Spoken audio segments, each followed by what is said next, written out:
शालीमार बाग ward B से BJP की जीत हुई है। बड़ी खबर आपको बता दें, शालीमार बाग वार्ड बी से बीजेपी की अनीता जैन विजयी हुई है। अनीता जैन ने आम आदमी पार्टी की उम्मीदवार बबीता राणा को 10,101 मतों से हराया है।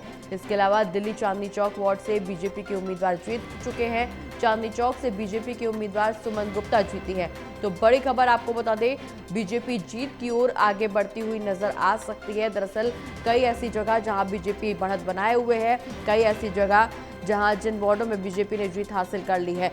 बीजेपी सुमन गुप्ता आम आदमी पार्टी के हर्ष शर्मा से 1182 मतों से जीते हैं।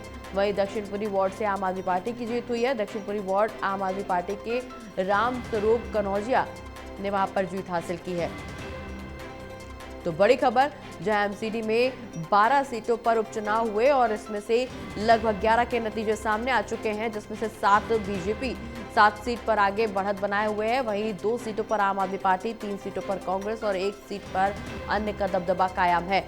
बता दें कि जिस तरह से बीजेपी की अलग अलग जगहों से जीत की छवि निकल करके सामने आ रही है, उम्मीद जताई जा रही है कि बीजेपी अब जीत की ओर आगे बढ़ती हुई नजर आ रही है। विशाल हमारे साथ हमारे सहयोगी जुड़े हुए हैं। विशाल, बीजेपी क्या जीत की ओर आगे बढ़ रही है? क्योंकि 12 सीटों पर उपचुनाव और लगभग जो तस्वीर निकल करके सामने आ रही है उसमें 7 पर बीजेपी, 2 पर आम आदमी पार्टी, 3 पर कांग्रेस और 1 पर अन्य का कब्जा बना हुआ है। और अगर हम शालीमार बाग का वार्ड बी का जिक्र करें तो ये वही जगह जहां से मुख्यमंत्री रेखा गुप्ता ने भी अपने परिवार संग जाकर के वोट डाला था, अपने मताधिकार का इस्तेमाल किया था और अब आखिरकार वहां से बीजेपी की जीत हुई है। अनीता जैन ने जीत हासिल की है। बिल्कुल, देखिए शालीमार बाग बी की जो सीट थी वो अपने आप में एक हाई प्रोफाइल थी, वीआईपी सीट थी, क्योंकि उस सीट पर जो है सीएम रेखा गुप्ता पहले निगम पार्षद रही थी और उस सीट पर अभी बीजेपी की जो अनीता जैन उम्मीदवार थी वो उन्होंने रिकॉर्ड मतों से जीत हासिल करी है। लगभग 10,000 से भी ज़्यादा जो वोट है वो अनीता जैन को मिले हैं और ये अब तक का कह सकते हैं इन 12 वार्ड में सबसे हाईएस्ट मार्जिन है जीत का। और वहीं दूसरी अगर अन्य सीटों की बात करें तो जो हम फाइनल अगर रिजल्ट्स की बात करें तो संगम विहार से कांग्रेस के उम्मीदवार हैं सुरेश चौधरी, वो जो है ये चुनाव जीत चुके हैं। शालीमार बाग से जब हमने बताया बीजेपी की अनीता जैन जीत चुकी हैं। दक्षिणपुरी से जो है आम आदमी पार्टी के राम स्वरूप कनौजिया वो चुनाव जीत चुके हैं और चांदनी चौक सीट से बीजेपी के सुमन कुमार गुप्ता जीत चुके हैं। और अगर चांदनी महल सीट की बात करें तो अंतिम चरण जो है वो राउंड काउंटिंग बाकी है और यहाँ से मोहम्मद इमरान जो कि निर्दलीय इस चुनावी मैदान में खड़े थे वो भी लगभग हम कह सकते हैं जीत चुके हैं। और दूसरी सीटों की बात करें तो वहाँ पर अभी कुछ सीट ऐसी है जहाँ पर काउंटिंग चल रही है। नारायणा की बात करें तो आम आदमी पार्टी वहाँ पर आगे चल रही है। तो पूरी हम कह सकते हैं 12 वार्ड में अब स्थिति पूरी लगभग जो है वो क्लियर हो चुकी है। बिल्कुल विशाल, लगभग 12 वार्ड पर स्थिति क्लियर हो गई है। बीजेपी अब जीत की ओर आगे बढ़ती हुई नजर आ रही है। ट्रिपल इंजन की सरकार बनती हुई नजर आ रही है। आगे क्या कुछ एजेंडे तय किए जाएंगे दिल्ली के विकास के लिए? बिल्कुल, देखिए अब जो है 10:30 बजे दिल्ली बीजेपी में एक प्रेस कॉन्फ्रेंस भी आयोजित की गई है, जाहिर तौर पर क्योंकि मैक्सिमम सीटें जो है वो बीजेपी के खेमे में ही आती दिख रही हैं और ऐसा अनुमानित भी था। हालांकि ये भी जरूर अनुमान बीजेपी की तरफ से लगाया गया था कि 12 में से 11 सीटें हम जीतेंगे, लेकिन वो होता हुआ दिखा नहीं है क्योंकि लगभग 4 सीटों पर जो है परिणाम कुछ और ही सामने आए हैं। कांग्रेस ने संगम विहार चुनाव पे जीता है तो उधर नारायणा से भी आम आदमी पार्टी आगे चल रही है, मुंडका से आम आदमी पार्टी आगे चल रही है और कुछ सीट्स ऐसी जहां पर आम आदमी पार्टी अभी भी आगे चल रही है, उनमें कुछ राउंड्स की जो काउंटिंग है वो होनी बाकी है। बिल्कुल विशाल, अगर हम कमलजीत सहरावत का जिक्र करें तो हाल ही में उन्होंने प्रत्याशियों के लिए प्रचार जरूर किया था, लेकिन साथ ही साथ ये भी कहा था कि 9 सीटें भी हमने जीती थी और 12 की 12 सीटें भी हम जीतेंगे। लेकिन जैसा कि आपने जिक्र किया, तस्वीर बिल्कुल उलट है। लेकिन अगर हम चांदनी चौक सीट का जिक्र कर रहे हैं तो ये एक ऐसी सीट जिसमें कांटे की टक्कर मानी जा रही थी। उस सीट को लेकर के पहले से बहुत आकलन लगाए जा रहे थे, बहुत अंदेशे जताए जा रहे थे। इस सीट पर बीजेपी के उम्मीदवार सुमन गुप्ता जीते हैं। कितनी बड़ी जीत?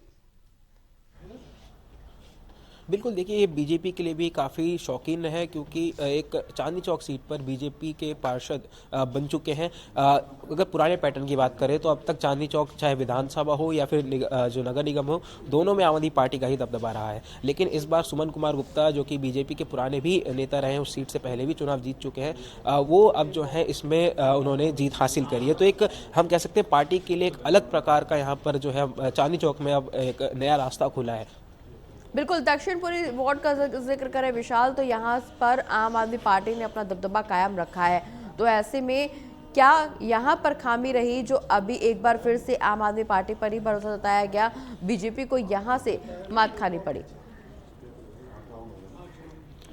देखिए, दक्षिणपुरी में अगर बात करें तो उस इलाके में जो विधायक हैं वो भी आम आदमी पार्टी के ही हैं, और इसलिए कह सकते हैं कि एक प्लस फैक्टर वहाँ पर नगर निगम चुनाव के उपचुनाव में आम आदमी पार्टी को जरूर मिला है। वहीं एक दर्शकों को हम अपडेट दे दें, जो चांदी महल की सीट है उस पर अंतिम फाइनल आंकड़ा जो है हमारे सामने आ चुका है, और मोहम्मद इमरान जो है यहाँ से विजेता घोषित हो चुके हैं। तो इस सीट पर काफ़ी जो है अटकलें लगी हुई थी, क्योंकि बीजेपी भी दावे कर रही थी, कांग्रेस भी दावे कर रही थी और आम आदमी पार्टी भी। लेकिन यहाँ से अब इमरान चौधरी जो कि निर्दलीय चुनाव लड़ रहे थे शेर के पंजे के साथ, और शोएब इकबाल ने उन्हें मैदान में उतारा था, तो उन्होंने अब यहाँ से बड़ी जीत हासिल करी है। तो एक अपने आप में एक बड़ी बात है। अब नगर निगम में निर्दलीय इकलौते जो हैं, हम कह सकते हैं इमरान आदमी, वो अब दिल्ली नगर निगम के सदन में बैठेंगे। बिल्कुल विशाल, हालांकि अगर हम ज़मीनी मुद्दों का जिक्र करें तो निश्चित रूप से चाहे वो पानी का मुद्दा हो, चाहे सड़कों का मुद्दा हो, ये एक प्रमुख मुद्दे रहे हैं जो दिल्ली की जनता पार्किंग के मुद्दों को लेकर के काफ़ी परेशान रही। जिस तरह से नाले नदियां बन करके दिल्ली में बहते हुए नजर आए,